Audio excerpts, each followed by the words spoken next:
with the New Yorker or the New York Review of Books, or even some of the others, even the daily newspapers have pretty long stories still, the New York Times or the Washington Post and numerous other papers.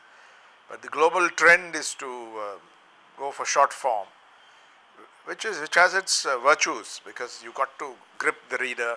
Same thing in your medium, television, or I think radio fortunately provides more of an opportunity for doing, I think, in-depth features, documentaries and so on, because people still have time. But when you go for eyeballs, I think it's even more, the pressure is even greater. The same thing is happening to newspapers. And the tendency to sort of play it up and hype it up and catch the attention, being loud, and in the process going down market, dumbing down, diluting your content. This is there, but we try to avoid it, I think, in the Hindu, and largely do.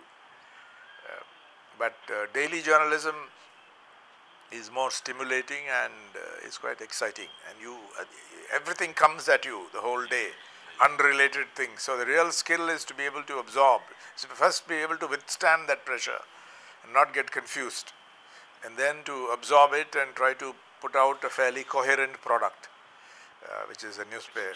It's a big challenge. So that's one thing I like, but I also miss the opportunity to do longer form journalism, which say 4,000 words, 3,000 words. That's missing. You were the associate editor of the Hindu from 1980 to 82. Now you are the editor 90? in chief. Oh, sorry. 80 to 82. Am I right? No, from 77 to 82 here.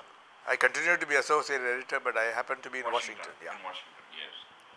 Now you are the editor-in-chief for all the Hindu and for all the other Yes. sister publications.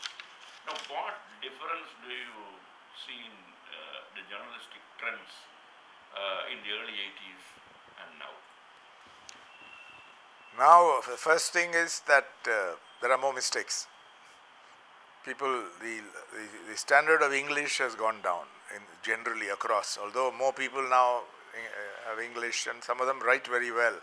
You cannot count on it. You cannot count on, even in the 80s we used to complain, and the old timers used to complain that it's declined, which is true. Some of it, I mean, we shouldn't make too much of it, because when a language becomes more broad-based, this is bound to happen. This is in English, but I'm told this is also the case in even in Indian languages. I'm told to a large extent. It's much worse. I see.